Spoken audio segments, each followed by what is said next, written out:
그런데 내가 그렇게 마음고생해서 분가해준 거,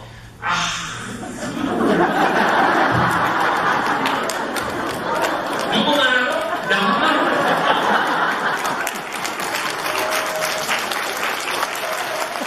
약속해요. 이 시간이 지나고 나면 다음 생에는 우리 만나서 어떻게 해보자. 이게 우리 친구들 위한 노래, 친구들 위한 노래.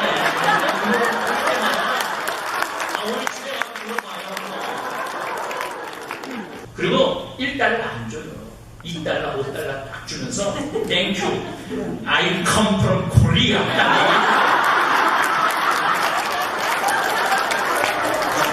돈을 얼마나 갖고 왔는지 그러니까 돈가만 그럼 이때부터 할머니들이 머리가 생각지 않았던 2달러 딱 튀어나오고 생각지 않았던 지금 이 제일 중요한 건 건강이야. 건강. 내 이 건강에 제일 권하는 게 청국장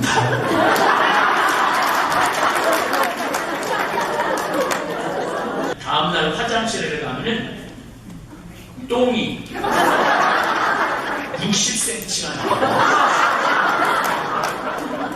그걸 보면 얼마나 기분이 좋고 편한지 몰라요. 내가 그 저지방대학을 저지하겠다고 저지방을 그렇게 먹여냈는데 조카가 6인데 전부 다 저지방대학을 나왔어요. 황창현 신부님께 배우는 행복 나침반입니다. 행복 특강 가르침 배우기를 시작하겠습니다. 반갑습니다. 반갑습니다. 권당 신부님이 그냥 쭉 하셔도 될 것 같은 생각이 들었어요. 저는 7월 22일 날 53명의 자원봉사자들하고 잠비아를 갔어요. 그래서 잠비아에서 2주일 동안 있다가 그 한국 팀들은 한국으로 가고 저는 미국에서 봉사 오신 분들이 8분이 계셔서 그 8분하고 같이 LA에 들어와서 LA 강의하고 시카고 들렀다가 오늘 이제 미국에서는 3번째 도시 콜로라도 스프링스 분당에 오게 됐습니다. 저희 동창 신부들이 한 17명 정도 돼요. 근데 우리는 신학교 때 우리 동창들은 유명했어요. 모이면 싸우기로 유명했어요. 우리 동창들은 모이면 싸워요. 그래서 우리가 이제 신부 서품을 받고 동창 신부 모임 이름을 어떻게 정했느냐면 아브라함하고 롯 아시죠? 네가 여기를 목동들끼리 우물을 가지고 싸우니까 네가 이쪽을 차지하면 난 저쪽으로 갈 것이고 네가 위쪽을 차지하면 난 아래쪽을 갈 것이다. 그래서 롯은 소돔과 고모라 땅을 택하죠. 그리고 이제 아브라함은 가나안 땅에 가서 우물을 하나 팠는데 물이 나와갖고 다시는 싸우지 않게 되었다. 그래서 이 우물 이름이 뭐냐면 르호봇이에요. 그들은 다시는 싸우지 않았다. 그래서 르호봇이라고 우리가 이제 우리 동창이 이제 르호봇이에요. 르호봇. 그리고 이제 우리 친구들이 이제 25년이 시간이 지났어요. 서품 받은 지. 근데 놀라운 거는 아직도 싸운다는 거예요. 그래서 어떤 동창 신부는 아예 이제 난 여기 안 나온다. 그래갖고 안 나오는 신부도 있고 또 어떤 신부는 1년 쉰다. 그런 신부도 있고 어떤 신부는 나 입학 동창한테 가겠다. 서품 동창하고 입학 동창 좀 달라요. 중간에 이 과락이라고 그러죠. F학점 맞아갖고 한 학년 떨어져거나 문제가 있어서 또 한 학년 떨어지고 이래갖고 우리 반은 총 6개 반이 모여 있어요. 어쨌든 하여튼 아직도 싸워요. 근데 저는 동창 모임을 이렇게 외국에 강의하러 나오는 일 외에는 거의 한 번도 빠지지 않았어요. 가면 너무 재밌어요. 싸우는 게 이렇게 보고 있으면. 그리고 또 보고 배울 것도 너무나 많아요. 근데 지난 4월달 동창 모임으로 기억이 되는데 아마 성지 주일이 막 지났을 때였을 거예요. 동창 신부 하나가 기가 막힌 얘기를 해주더라고요. 자기가 어린 미사 때 방문을 하는데 그날 주제는 12제자와 예수님 이야기였대요. 예수님이 12제자들을 3년 동안 그렇게 사랑했는데 마지막 날 예수님을 배반한 제자가 있다. 그게 누구냐? 그럼 애들이 막 저요 하고 손을 들어갖고 답을 맞추면은 스님이 상을 꼭 줬대요. 근데 그냥 초등학교 5학년 남자애가 아주 열렬하게 저요 해갖고 너 제대로 나오라고 이제 제대로 불러 올렸대요. 그래, 3년 동안 예수님이 그렇게 사랑했는데 마지막 날 예수님을 배반한 제자가 누구냐? 그러니까 얘가 이스가리옷 유다요. 답을 맞힌 거예요. 엄청 똑똑한 애죠. 근데 신이 문제를 하나 더 냈어요. 그런데 예수님을 마지막으로 진짜 또 배반한 제자가 하나 있다. 그게 누구냐? 얘는 이스가리옷 유다까지만 안 돼요. 그럼 눈이 막 올라가고 머릿속으로 막 굴리는 거예요. 유다 말고 누가 예수님을 배반했나? 막 너무 막 이렇게 막 인상을 쓰고 막 고민하는 게 안타까운 나머지 신부님께서 힌트를 하나 줬어요. 나 그 사람 모른다고 그런 사람 있잖아. 나 그 사람 모른다고 그런 사람. 그때 얘가 막 눈을 막 돌리더니 우병우인가? 그래갖고 너무 당황스러워하고 신부님이 원하는 대답이 아니잖아요. 아니 그 사람 말고 당신 3년 동안 같이 따라다니지 않았느냐? 그런데 난 그 사람 절대 모른다고 그런 사람 있잖아. 그때 얘가 또 막 눈을 막 돌리더니 그럼 김기춘인가? 그 얘기를 듣고 너무너무 제가 웃겼어요. 정말로. 그 아이가 너무너무 재밌더라고요. 근데 이제 동창 모임이 끝나고 평창 집으로 가면서 참 부끄럽더라고요. 지금 대한민국의 어른들이 아이들한테 정의로운 나라, 행복한 나라를 물려줘야 되는데 거짓말하는 어른들, 책임지지 않는 어른들의 모습을 보여주는 거 아닌가. 지금 서울 구치소는 거의 임시 정부를 꾸려도 될 정도로 대통령 들어가 있죠, 비서실장 들어가 있죠, 장관 들어가 있지, 차관 들어가 있지, 수석 들어가 있지.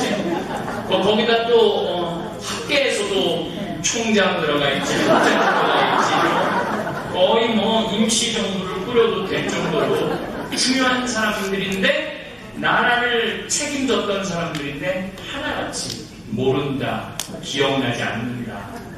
그런 모습을 아이들이 볼 때 또 우리는 정말 아이들한테 뭘 물려주고 있는가, 이런 참 부끄럽고 미안한 생각이 들더라고요. 지금 대한민국은 아이들한테 생명이 흘러넘치는 나라, 행복이 흘러넘치는 나라를 물려주는 것 같지가 않아요. 죽음의 문화를 물려주는 것 같아요. 우리나라는 지금 OECD 국가 중에 14년 연속 자살률 1위예요. 우리는 툭하면 뭐 죽는데, 툭하면.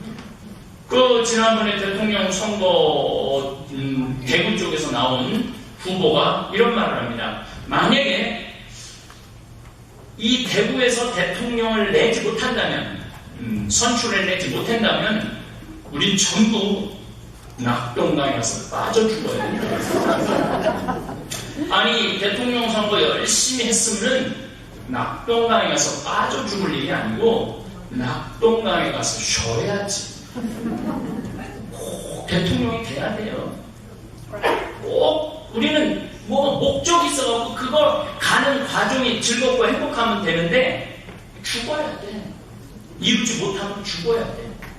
또 이번에 문재인 대통령 아들 그 전화 조작 그게 드러났죠. 그랬더니 박지원이라는 당대표가 이런 말을 합니다. 내가 만약에 관여된 사실이 드러난다면 난 내 목을 걸겠다. 목을 걸겠다. 니네들은 뭘 걸겠느냐. 그냥 책임진다고 그러면 되는데 우리 목을 걸어요. 근데 이게 정치인들만 이러는 게 아니에요. 똑같은 일이 벌어져. 너 이번에 대학 떨어지면 너하고 나하고 접시에 포박을 진짜.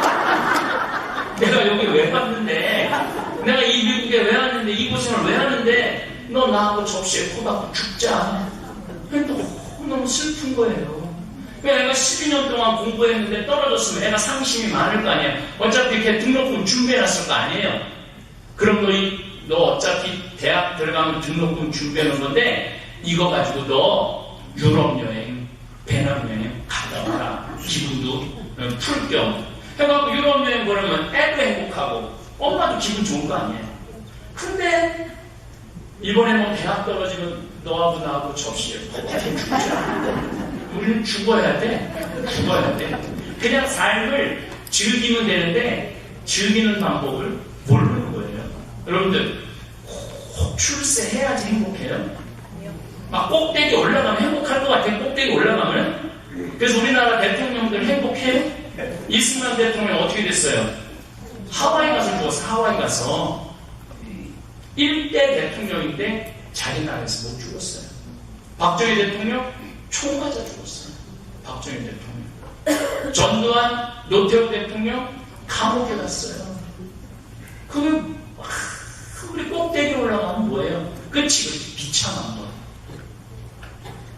김대중, 김영삼 대통령은 자기가 안 되니까 아들이라고 갔다 오라고 경찰하고 홍업이 3년씩 갔다 왔어요.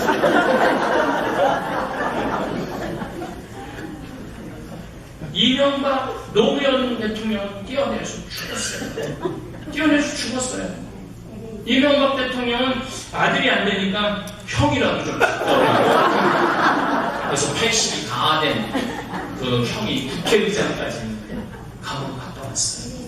그리고 박근혜 대통령은 지금 감옥에 있고 출세를 한다는 거는요, 지금 대한민국에서 영광스러운 일이 아니에요.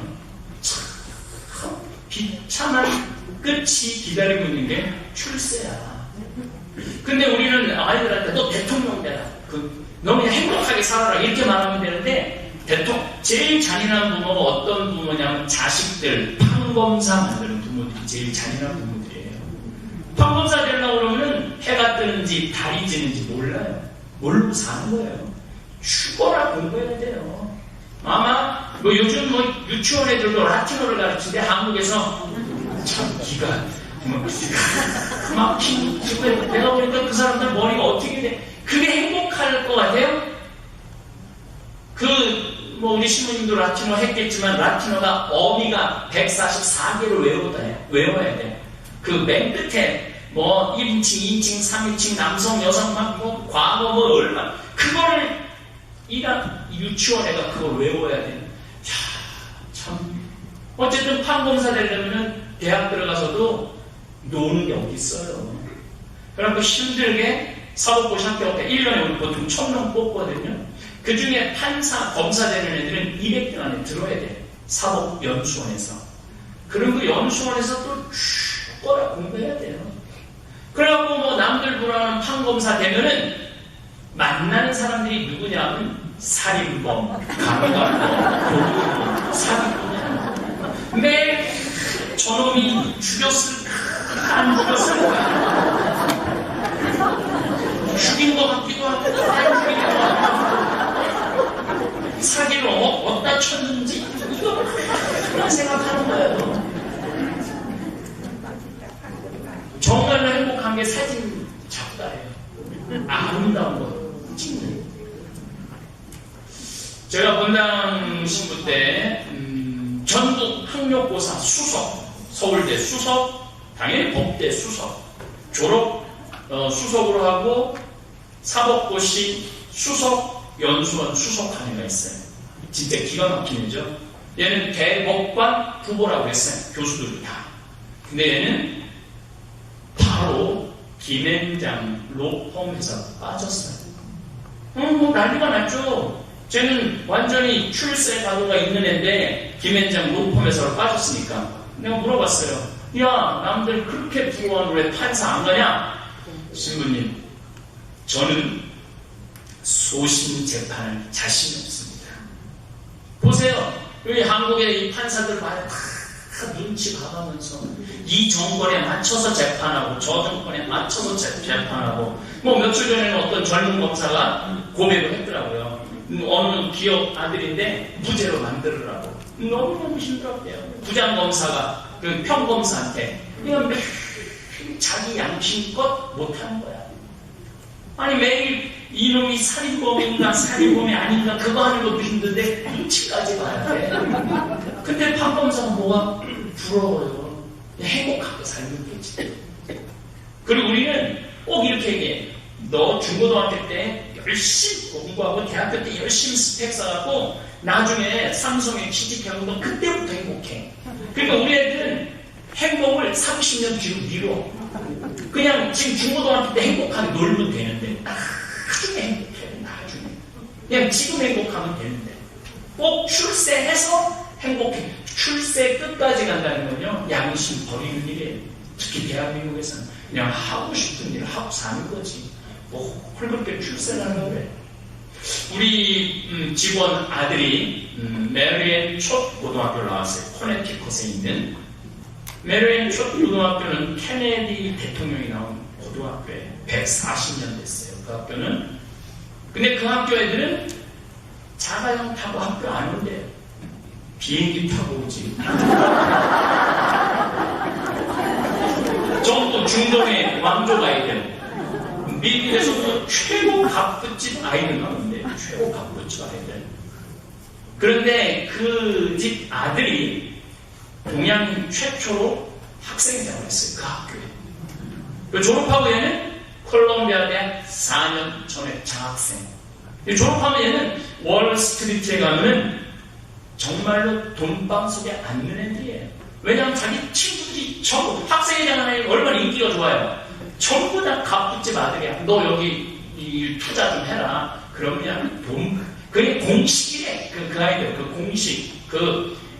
근데 얘는 한국에 왔어요. 와갖고 아버지하고 저한테 아버지, 나 연극 하고 싶어. 아니, 그렇게 공부를 죽어라고 시켜놨는데 전혀 새로운 분야에 아버지, 나 연극 하고 싶어. 근데 저는 제 주위에 있는 모든 사람들에게 공통적으로 하는 얘기가 있어요. 인생 별거 없다. 하고 싶은 거 하다가 죽는 사람이 제일 행복하다. 출세 큰 의미 없다. 그냥 아무리 출세하면 왜 행복하지 않으면 소용이 없는 거예요. 출세 안 해도 행복하면 되거든. 그래서 시키자. 그래갖고 그 집이 쫄딱 망해갖고 돈 어쩌고저쩌고 걱정하지 말고 내가 학비 좀 대줄게. 그래갖고 내가 2,000달러, 1,000달러 많이 줬어요. 얘는 NYU 연극 대학원을 갔어요. 다시 시작하는 거죠. 저 부모는 미치죠. 바로 돈 버는 게 눈앞에 있는데 얘는 2년을 대학원을 다니고 연극 마지막 무대 공연을 하는데 졸업 공연을 하는데 NYU 대학 생긴 이래 가장 많은 감독들한테 네임카드를 받았대요. 얘는 그 뮤지컬 배우, 연극 배우로서 치명적인 결함이 있어요. 나보다 키가 조금 더 커요. 치명적이에요. 네. 뮤지컬 배우한테는. 근데 얘가 졸업하자마자 어디 오디션에 됐느냐면 제가 시카고에서 지금 왔거든요. 시카고에서 6개월 동안 조지 해밀턴이라는 뮤지컬을 했어요. 해밀턴은 독립의 3명 중에 1명, 그 조지 해밀턴 6개월 동안 1800석인데 전석 매진이에요. 근데 얘는 뭐로 캐스팅이 됐느냐면은 조연의 대타로 캐스팅이 됐어요. 조연의 대타만 해도요 대단한 일이에요. 이거 졸업하자마자 이 미국의 최고의 뮤지컬의 조연의 대타만 돼도 대단한 거예요. 그 6개월 동안 얘가 받는 페이가 얼마냐면 10만 달러래요. 조연의 대타도 10만 달러래요. 6개월 동안. 6개월 이제 작년 9월달부터인가 10월달인가 해가고 올 4월, 5월에 끝나는 거예요. 이제 막 끝날 때가 되니까 또 새로운 영국을 뮤지컬을 찾아야 될 거 아니에요. 근데 어디를 갔느냐면 워낙 뉴욕에 있던 애니까 브로드웨이에 가서 오디션을 본 거예요. 근데 어디에 얘가 캐스팅이 됐느냐면 줄리 테이머라는 감독이 있어요. 라이언 킹 제작자예요. 이 감독이 이번에 엠 버터플라이라는 뮤지컬을 올리는데 거기에 주연으로 캐스팅됐어요. 주연으로 10월 27일 날 첫 공연을 할 거예요. 브로드웨이에서 한국인으로는 최초로 주연을 맡는 거예요. 기가 막히지 않아요? 얘는 그냥 동네에서 이렇게 뜨는 애가 아니라 세계적으로 뜨는 애가 된 거예요. 그냥 막 1년 졸업한 지 이제 1년도 안 됐는데 월드스타 반열에 바로 들어갈 거예요. 얘가 만약에 지금 월가에 갔다면 얘한테 가고 나 돈 좀 패기 쉬운 건데 하고 싶은 건 따로 있는데 얼마나 불행했겠어요. 나는 얘가 월드스타가 되든 안 되든 난 중요하지 않아요. 얘가 그냥 즐겁고 행복하면 돼. 출세 높은 거는 나중에 다 두고 가. 평생을 불행하게 살고 죽느니 늘 즐겁고 행복하게 살다가 죽는 사람이 난 그게 출세라는 생각이 들어요. 근데 얘가 이번에 나한테 편지를 했어요. 신부님, 저 이번에 이렇게 주연으로 캐스팅이 됐습니다. 이 한국말을 잘 못해요. 미국에서 태어났는데 어쨌든 한글로 썼어요. 자기네 집이 너무 힘들 때 신부님의 배려, 유머 이런 것들이 우리 집이 엎어질 뻔했는데 개표연에 의하면 엎어질 뻔했는데 이제 내가 이렇게 잘 됐다고. 그래서 자기 미션은 엄마 아빠 용돈 주는 거 그리고 돈 큰 벌어서 생태마을에 돈 많이 갖다 주는 거예요. 자기 아이들이면 뭐 내가 그렇게 썼나? 그 영어로 그렇게 썼더라고요. 뭐 나는 돈을 바라지는 않아요. 내 옆에 정말로 행복한 사람이 하나 더 느는 걸로 좀 충분히 행복해요. 뭐 나중에 출세해갖고 행복한 일은 없어요. 지금 행복해야지 나중에 행복한 거예요. 지금 양심 속여가면서 이 선, 저 선, 이 부장판사, 저 판사, 이 검사, 이 장관, 저 장관, 줄대고 눈치 봐가면서 괴롭힘 당하면서 그럼 출세는 뭐해? 그냥 지금 행복하면 되지. 그 지금 행복한 애들이 있어요. 우리 조카들. 우리 조카들은 내가 그 저지방대학을 저지하겠다고 저지방을 그렇게 먹여댔는데 조카가 6인데 전부 다 저지방대학을 나왔어요. 서울 근처에 대학 나온 애가 한 명도 없어요. 근데 우리 애들은 학원 하나도 안 다녔어요. 딱 보니까 딱 초등학교 때 보면 알잖아요. 공부할래? 공부 안 할래? 우리 형하고 누나들한테 공부를 못하는 건 죄가 아니다. 얘네들 공부 못한다고 구박하지 말아라.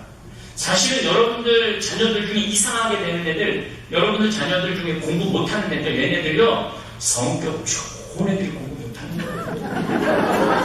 내일 시험인데도 늘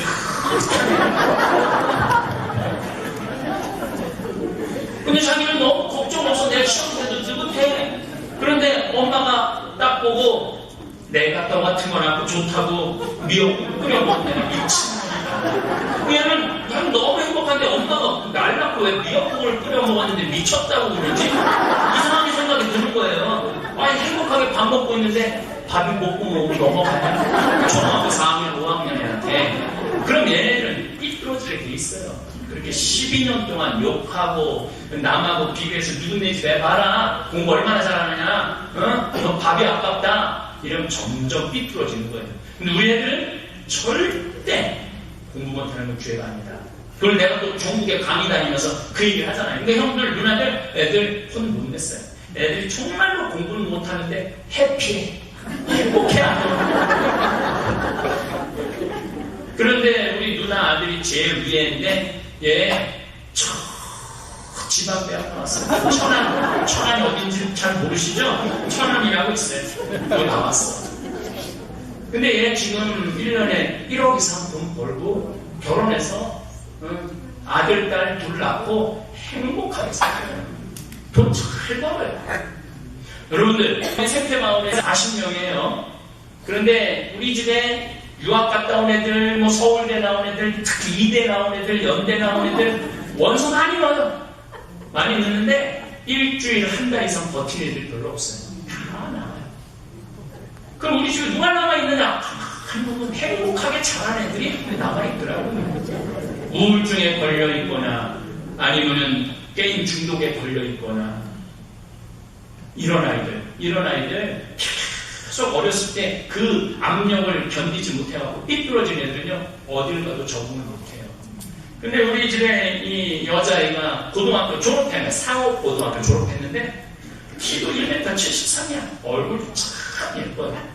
근데 진짜 얘는 엄마 아빠한테 행복하게 자라네요. 공부 못하는 거, 상업고등학교 다니는 거 구박 하나도 안 받은 아이예요. 근데 보면은요 우리 40명 다 좋아해요. 그래서 얘는 막 매일 볼 때마다 월급을 올려주고 싶은 거예요. 그래서 210만원, 220만원, 230만원, 240만원, 250만원, 280만원. 근데 이번 7월 1일 후로 300만원을 내가 불러서 너 너무너무 행복하고 열심히 해서 300만원 주게 했더니 내가 일주일 후에 와서 신부님 저 280만원이라도 충분합니다. 남들하고 똑같이 대우해 주세요. 얼마나 예뻐요. 근데 그 엄마 아빠가 이 우리 그 요한나라는 아이를 이렇게 대하는 걸 보면요 그냥 이뻐서 죽어. 근데 만약에 그 엄마 아빠가 상고등학교나 나와갖고 삼성에 못 들어가고 너 같은 년 나이가 낫다고 위로고 끓여먹으면 친정이다. 그럼 얘가 행복하겠어요? 안 행복하겠어요? 얘는 너무너무 행복한 거예요. 그래서 행복한 애가 행복하게 사는 거예요. 어렸을 때 그냥 우리 조카애들은 직장 생활하는 애들이 한 명도 없어요. 왜냐하면 원서를 들이밀 수가 없어요. 직장 생활을 한 명도 없는데 6명 다 행복해. 그리고 걔네들끼리 얼마나 친한지 몰라요. 자기들끼리 여행도 해외여행도 같이 가고 뭐 하여튼 모여서 같이 참 놀아요. 근데 만약 우리 조카애 중에 한 명이 서울대학 나왔다면은 그렇게 친하지 않았을 거예요. 근데 6명 다 지방대학을 나와갖고 얼마나 이 유대관계가 끈끈한지 몰라요. 우리 형 아들이 이번에 대학을 졸업을 했어. 이번 2월달에. 근데 누나 아들이 그 아이한테 그런 거예요. 너 여기저기 원서 넣어봐야 떨어지긴 한다. 근데 내가 지금 하고 있는 이 아이템이 너무너무 좋다. 이거 블루오션이다. 내가 시장 조사 다 해줄 테니까 너 이거 해라. 근데 제가 5년 전에 가만히 생각해봤어요. 우리 조카들의 미래에 대해서. 서울대 연고대도 못 나오고 서울에 있는 대학도 못 나오면 직장생활은 틀린 거거든요. 근데 얘네들 성격은 좋거든. 그래서 우리 형제들한테 내가 제안을 했어요. 얘네들 위해서 개를 모으자. 한 달에 400만 원씩 우리가 개를 모아요. 그러면 1년에 5천만 원이죠? 5년 동안 모았으면 2억 5천이야. 애들이 무슨 도시락 가게 하고 싶으면 얼마? 5천만 원. 그냥 대주는 거예요. 또 무슨 삼촌 이거 새로운 거 이거 했으면 좋겠어. 얼마야? 5천만 원. 그냥 대주는 거야. 근데 이 큰형 아들이 새로운 가게를 오픈하는데 7,800이 들어갔는데 조사를 싹 해갖고 보고를 했더라고요. 그날로 대줬어요. 우리 애들은 은행에 가갖고 치사하게 고개 숙이고 뭐 서류 쓰고 그런 거 없어. 나한테 딱 보고만 하면 황씨 사랑의 통장이라고 내가 갖고 있거든요. 내가 갖고 있어요. 딱 해줬어. 근데 대학 졸업하자마자 2월 25일 날 오픈을 했다는데 첫 달 버는 돈이 얼마? 650만 원. 첫 달 번 돈이. 그리고 지난 7월 달에 내가 나올 때 6월 달에 삼촌 이번 달에 내가 1250만 원 벌었어요. 삼촌 너무 감사해요. 우리 이렇게 도와줘서. 그럼 걔는 어렸을 때부터 지금까지 계속 놀다가 지금 사장으로 하고 돈 잘 벌어. 계속 걔는 행복한 것 같아. 계속 행복하대요. 그리고 다단히 400만 원씩 적으면 안 돼. 다단히. 다른 거 뭐 전에 휴대폰값 뭐 이런 거 다 제하고 온전히 적으면 이게 400만 원이에요. 그러면 태어나갖고 라틴어 배우고 막 이 학원 저 학원 다니고 서울대 나와갖고 SK 뭐 삼성 들어가봐야 초돌도 400채 안 돼요. 그 걔가 행복하겠어? 우리 그 인성이가 행복하겠어? 내가 아무리 생각해도 인성이 훨씬 행복해. 그랬더니 또 한국에서 어떤 할머니가 그 아이템이 뭐예요? 이렇게 물어보더라고. 아이템이 중요한 게 아니에요. 행복한 애가 해야지 성공하는 거예요. 행복하지 않은 애가 인상을 쓰면서 가게에 나가봐야 손님 다 떨어져 나가요. 얘네들 근본적으로 반짝반짝 있는 애들. 근본적으로. 그래서 행복한 애가 행복한 거야. 여러분들은 어떻게 행복하세요? 지금? 네. 행복하세요? 네. 맞아. 그럼 행복한 거예요. 굳이 청와대까지 안 올라가고 그냥 여기서 행복하면 돼. 너 청와대까지 힘들고 올라가. 근데 여기 계신 분들 내가 이민 와갖고 한번 먹고 살아보겠다고 구비구비 인생 구비구비 이리 뛰고 저리 뛰고 고생한 거 가장 잘 아는 사람이 누굴까요? 나밖에 없어요. 남편, 자식들 몰라요. 내가 할머니들 신부님 내 말 좀 한번 들어봐. 그리고 얘기를 좀 2박 3일 얘기하면 할머니 했어. 그래갖고 내가 정말 너무너무 힘들게 가정을 지켜온 거야. 그래서 내가 할아버지한테 물어봐요. 할머니 이렇게 고생했대는데 할아버지 할머니 고생한 거 다 아시느냐고. 그럼 할아버지가 딱 한마디예요. 우리 마누라 고생 참 많이 했지. 그걸로 끝이야. 뭘 알아 애들이. 정말로 손가락 오가면서 허리 막 아파가면서 힘든 거를 아는 사람은 유일하게 누구밖에 없느냐면 나밖에 없어요. 그리고 여러분들 자식들은 그렇게 고생하고 본 적이 없거든요. 학교 다니고 뭐 하느냐고 엄마가 고생한 걸 뭘 봐. 본 적이 없으니까 잘해줄 수가 없어요. 내가 이렇게 고생을 했으니까 남편이 잘해주겠지, 자식이 잘해주겠지. 그러다가는 죽을 때까지 호강하고 못하고 죽는 경우가 많아요. 그러니까 여기는 어머니날, 아버지날 따로 있잖아요. 어머니날 애들이 와서 맛있는 갈비도 사주고 냉면도 사줄 줄 알았더니 그러면 모르고 그냥 다 까먹어. 그냥 냉면을 먹으러 가면서 내가 이 고생을 해갖고 내 자식들이 나 하나 몰라주고 냉면 하나 사주는 건 없다고 그러면서 냉면 먹어서 눈물 뚝뚝 흘리면서 지들이 복도 없는 면 냉면 사주는 그런데 생각을 바꿔서 생각을 해보고 여러분들 여기서 성공하려면 한국에서 10배도 고생해주셨어. 이렇게 고생한 나한테 쏘면 안 돼? 너 오늘 내가 냉면 한 통 쏠게. 내가 너한테 낼게. 말이야, 가자. 내가 너한테 사줄게. 그럼 자기가 한 통 쏘고 먹으면 되지. 똑같이 먹는 냉면인데 지질이 복도 없는 년이 먹는 냉면이랑 한 통 쏘고 가서 먹는 냉면이랑은 맛이 달라요.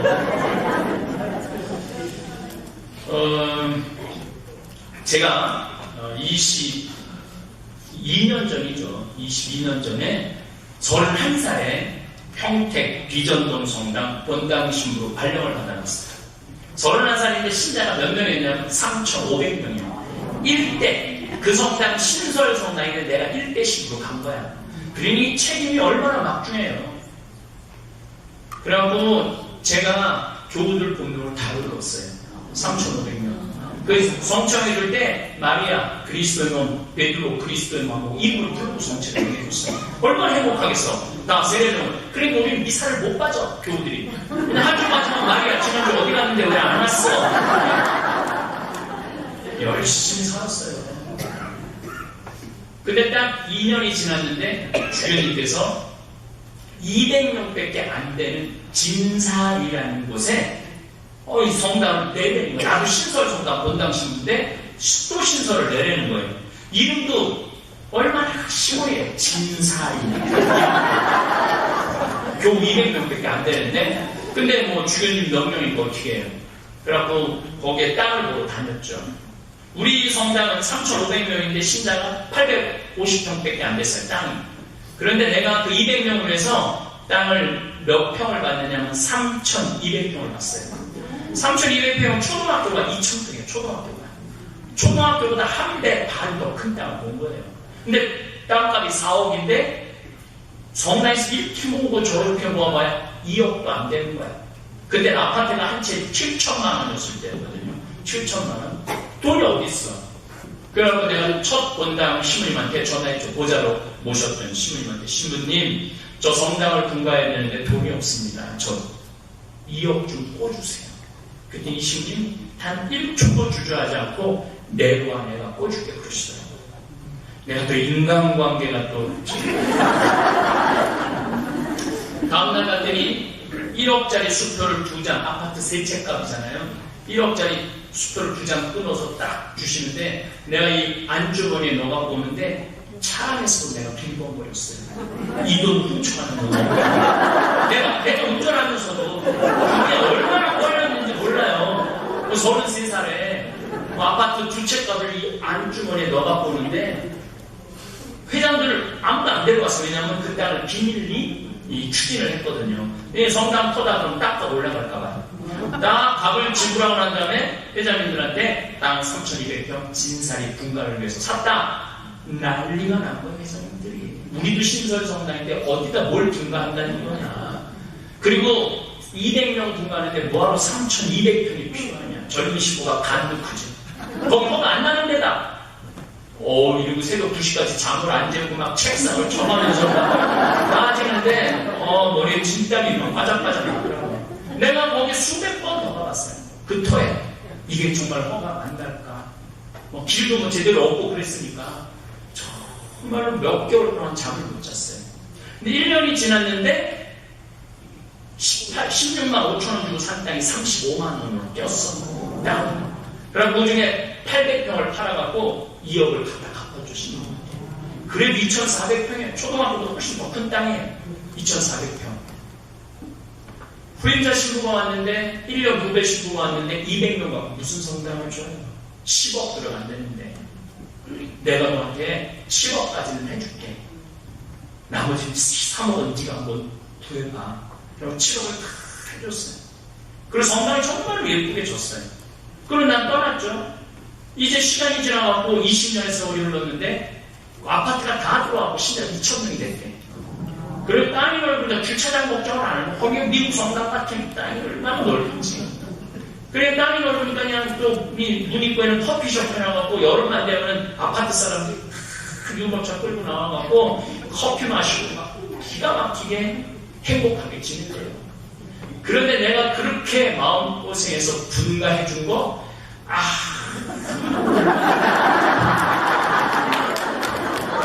누구만 하고 나만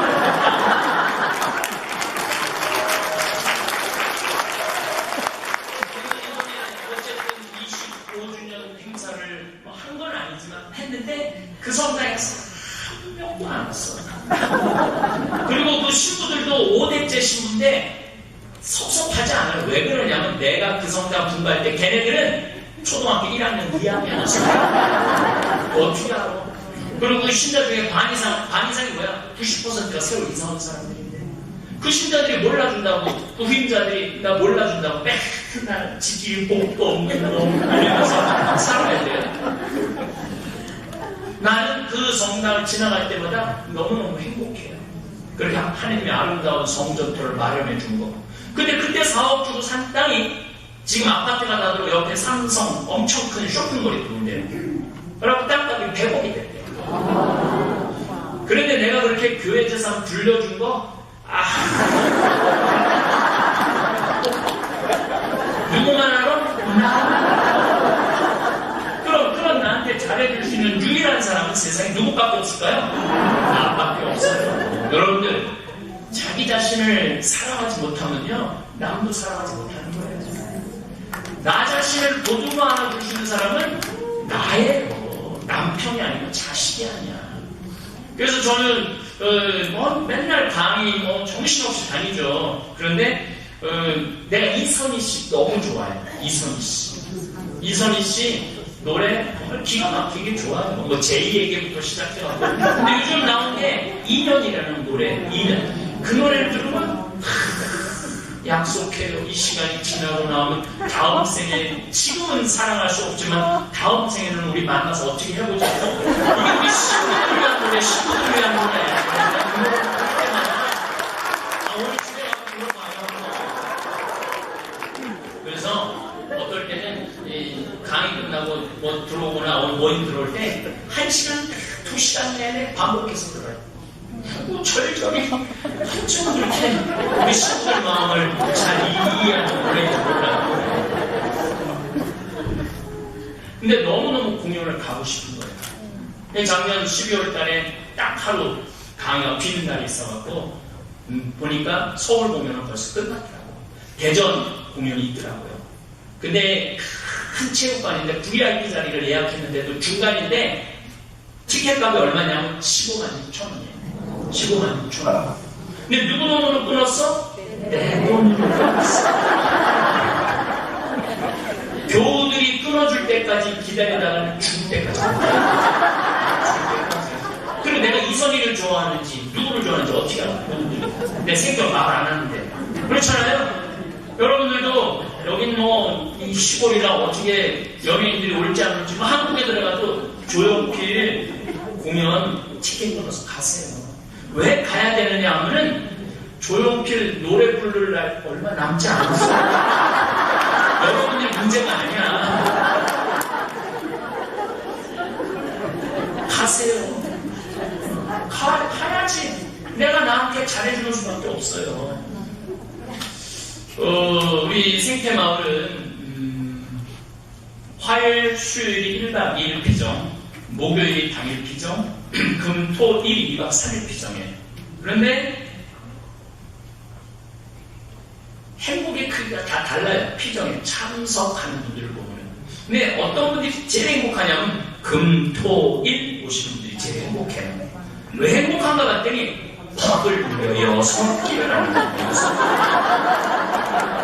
주부가 밤 6개 안 하는 것처럼 행복한 일이 어디 있어요? 근데 이분들이 럭셔리해. 금토일 오시는 분들이 밥 먹고는 산책 하고 커피 뽑아서 강 내려다가 커피 마시고 그래요.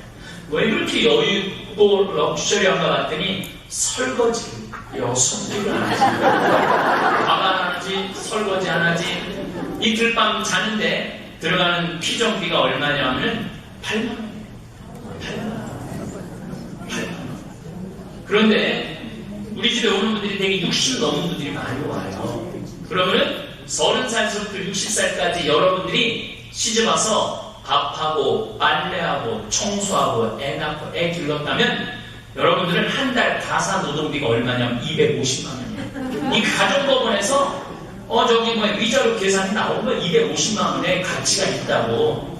그럼 30년 동안 여러분들 그렇게 일을 했다면 여러분은 남편하고 자식들한테 얼마를 청구할 자격이 있느냐면 9억을 청구할 자격이 있습니다. 9억 원어치 일했으니까 9억 내놓으라고. 그렇게 9억 원어치 일을 해놓고 평창에 가서 2박 3일 한번 쉬어보겠다고 한번 가려고 하는데 피정비가 8만 원이라고. 그 8만 원이 아까워갖고 갈까 말까 그러면서 지들이 복도 없는 년 평소에 피도 하나 보내주는 인간 없고 나는 너무너무 불행하고 슬퍼. 그러고 울면은 그 사람을 위로해 줄 수 있는 사람이 이 세상에 한 명도 없어요. 내가 나를 위로해 주지 않는데 누가 나를 위로해 줘요? 내가 나를 보듬어 주지 않는데. 여러분들 오늘 이후부터 남편 잘해줄 때까지 기다리지 말고 자식 잘해줄 때까지 기다리지 말고 내가 나한테 잘해주면 돼. 내가 나를 사랑해주면 돼. 얼마나 애만 있었어요. 이 말도 안 되는 나라에 와갖고. 그렇지 않아요? 네.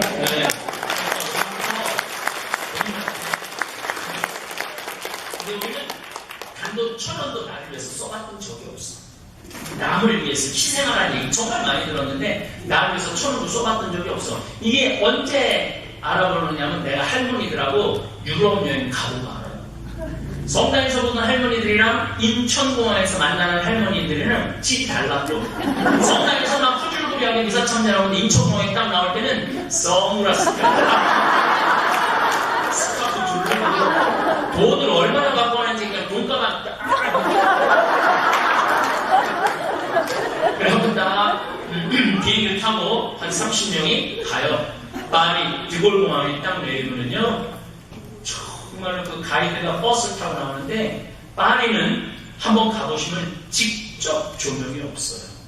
건물을 아래서 빛을 쏘든지 위에서 내리쏴요. 그 은하네 그냥 그리고 막 가는데 여기 다이아나가 여기 지하철도들은 여기가 여기서 반짝반짝 배우고 죽은 데라 그러고 막 그 스토리 그냥 막 예산해보시 막 얘기를 막 가슴이 벌렁거려. 그리고 또 가이드가 또 그래요. 내일 아침에 일어나고 뷔페에서 식사를 하시고 아침에 모나리자 그림이 있는 루브르 박물관을 갈 거야. 그리고 건너편에 에펠탑이 있는데 간 길에 바로 에펠탑 보고 점심 먹고는 목마른 듯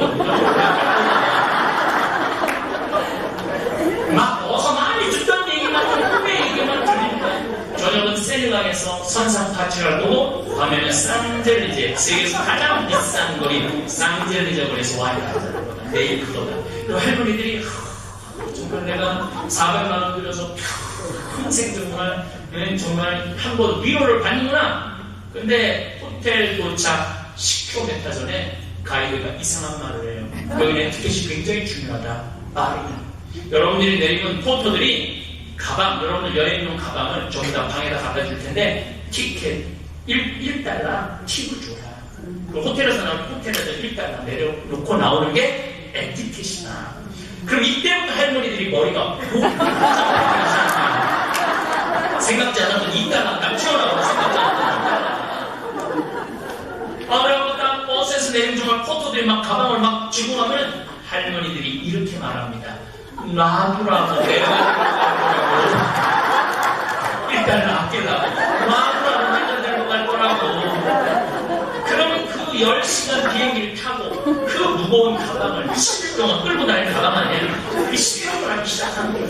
근데 이 유럽은 엘리베이터가 다 조그매요. 그리고 2명 들어가면 기다려야 돼. 30명이 그냥 많이 타고 올라가서 방에서 기다리고 다 갖다 주는데 그냥 씨름을 하는 거예요. 그러니까 또 로마에 가도 이제는 말도 안 해도 그냥 놔라고 내가 들고 가요. 그런데 우리 할머니들이 마지막에 압권이 있어요. 마지막 날 나한테 하는 말이 있어요. 신부님, 세상에 나가보니 매일 내 돈 뜯어먹는 아니 하루에 2달러면 10이면 20달러야. 20달러. 평생 고생해갖고 아니 한국에서든 미국에서든 갈대 한 번만 안 먹으면 돼. 그럼 기분 좋게 땡큐하고 팁 주면 얼마나 럭셔리하고 내가 우아해져요. 이 1달러 주고 땡큐하고 이거하고 놔두라고 내가 들어가. 그럼 뭐하고 400만원 들여서 여행을 가요. 가지 말지 그러면 차라리 안 가는 게 낫죠. 저는 여행 뭐 많이 다니죠. 정말 1년에 4개월을 바깥에 나가 있으니까. 그러면요 나도 힘들고 지치기도 하지만은 그냥 포토들이 갖다 줄 때까지 기다려요. 그리고 1달러 안 줘요. 2달러, 5달러 딱 주면서 Thank you. I come from Korea.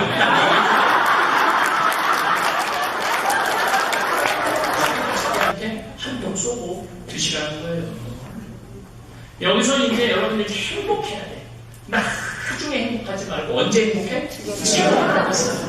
이 제일 중요한 건 건강이야. 건강. 내 이 건강에 제일 권하는 게 청국장 가루.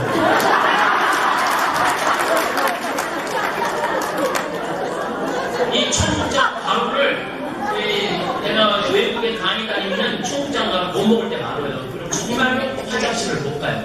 한국애들하고 밥숟갈 2숟갈, 티스푼 아니에요. 밥숟갈 2숟갈 크게 떠서 여기 넣어서 저는 물에 타고 먹어요. 물에 타서 먹잖아요. 다음날 화장실에 가면은 똥이 60cm가 나와요.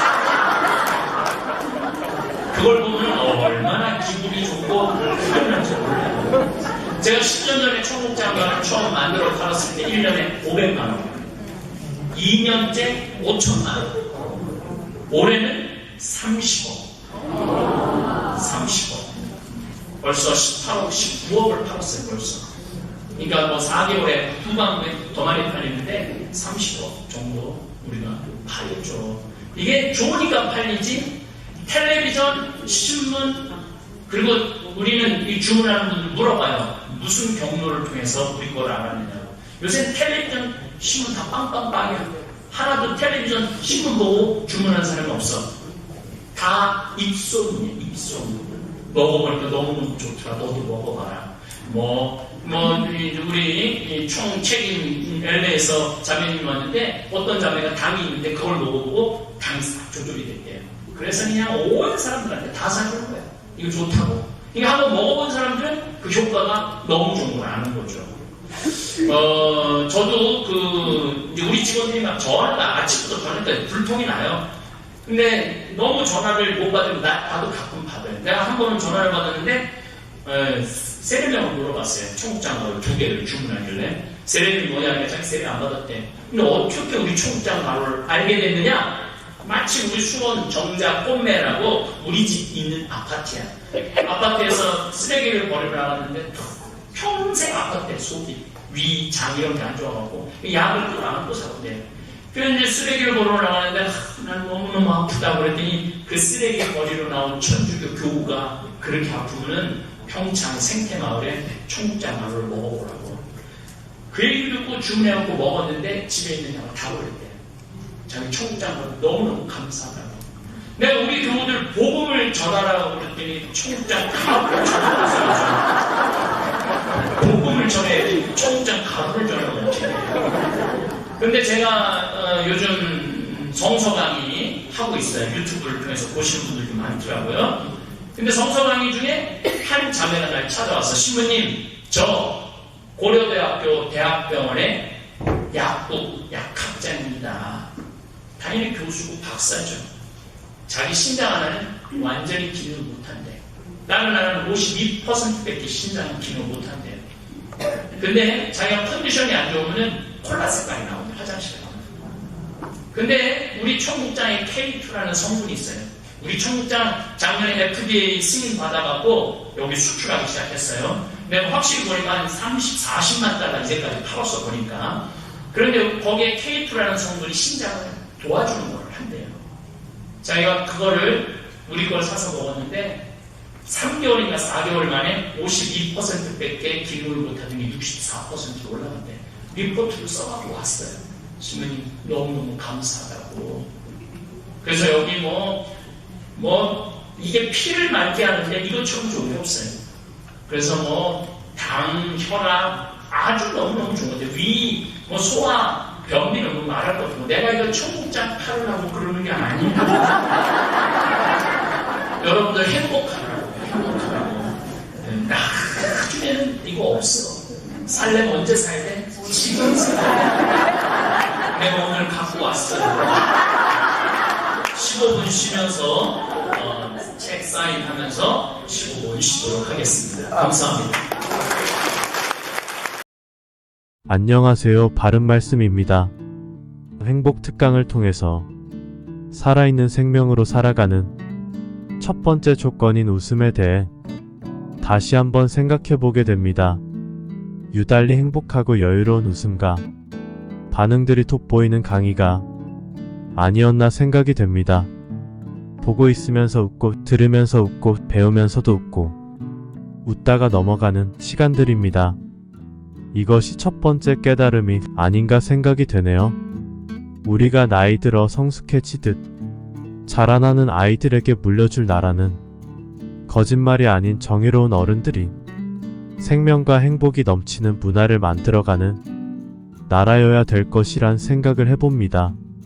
삶은 어떻게 살아야 되는 것인가?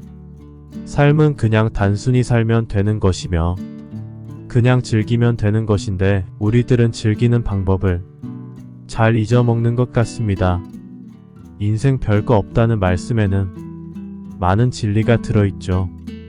단지 하고 싶은 일하고 살며 지금 행복을 나중으로 미루지 말며 출세나 성공해서 행복하려 말고 남하고 비교해서 스스로 압박하지도 말고 걱정하거나 불안하지 말고 웃고 살며 자신의 행복은 자신이 책임지며 내 마음 몰라준다고 남 원망도 하지 말고 자신을 사랑해주고 위로해주며 그런 마음으로 남도 보듬어주고 지금 여기서 내가 행복하게 사는 것입니다.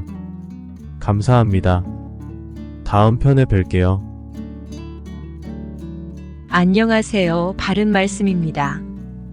이번 영상에서는 웃음 치료의 원리와 웃음의 효과를 알려드리고 한국 사회의 중년들이 따라해 볼 수 있는 웃음 요령을 소개합니다. 웃음 치료의 원리와 웃음의 효과. 웃음 치료의 원리로는 세 가지가 있습니다. 첫째, 신체적인 원리. 웃음은 몸의 여러 생리적 변화를 촉진합니다. 심박수를 증가시키고 혈액순환을 개선하며 면역 시스템을 활성화시킵니다. 또한 엔돌핀과 같은 기분을 좋게 하는 호르몬의 분비를 촉진합니다. 둘째, 심리적인 원리. 웃음은 스트레스를 줄이고 불안과 우울증을 완화시키며 긍정적인 감정을 증진시킵니다. 이는 뇌에서 도파민, 세로토닌 등의 신경 전달 물질의 분비를 증가시켜 행복감을 느끼게 합니다. 셋째, 사회적인 원리. 웃음은 사람들 간의 유대감을 강화하고 소통을 촉진하며 집단의 결속력을 높입니다. 이는 사회적 지원 시스템을 강화하여 개인의 정신적 안녕을 돕습니다. 이러한 원리로 웃음의 효과는 신체적 건강으로는 면역 기능 강화, 혈압 감소, 심장 건강 증진, 통증 완화 등의 효과가 있습니다. 정신적 건강으로는 스트레스와 불안 감소, 기분 개선, 삶의 만족도 증가 등 정신적 웰빙을 증진합니다. 사회적 유대감으로는 사회적 관계를 강화하고 외로움과 고립감을 줄이며 협동과 팀워크를 촉진하게 됩니다. 한국 사회의 중년들이 따라해 볼 수 있는 웃음 요령. 일상에서의 웃음 실천 방법입니다. 첫째, 웃음을 위한 시간 만들기. 하루 중 일정 시간을 정해 코미디 영화나 유머 프로그램을 시청하거나 웃음을 유발하는 동영상이나 책을 보는 시간을 가지세요. 둘째, 유머 일기 쓰기. 일상에서 웃겼던 일이나 재미있었던 순간들을 기록하는 유머 일기를 써보세요. 이는 긍정적인 기억을 상기시키고 기분을 좋게 합니다. 셋째, 웃음 요가. 웃음 요가는 인위적으로 웃음으로써 웃음의 생리적으로 효과를 누리는 방법입니다. 아침이나 저녁의 짧은 시간 동안 일부러라도 웃어보는 웃음 요가를 실천해 보세요. 예를 들어 자기 자신을 웃게 하기 위해 매일 거울 앞에서 스스로를 웃게 하는 연습을 해보세요. 이는 자신감과 긍정적인 자기 이미지를 형성하는 데 도움이 됩니다. 넷째, 사회적 활동. 가족이나 친구들과의 모임에서 유머를 주제로 한 활동을 계획해 보세요. 예를 들어 매주 금요일 저녁은 가족 유머 나누기 시간으로 정할 수 있습니다. 함께 웃을 수 있는 시간을 통해 사회적 유대감을 강화할 수 있습니다.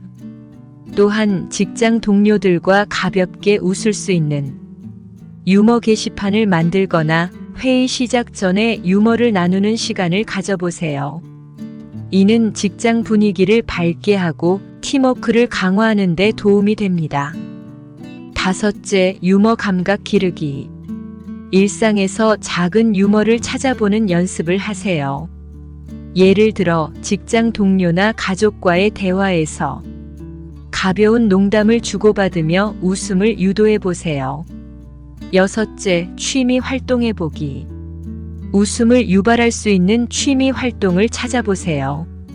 예를 들어 같은 관심사를 가진 사람들과의 네트워크를 만들게 되고 취미를 놀이처럼 해보며 웃을 수 있는 기회를 제공합니다.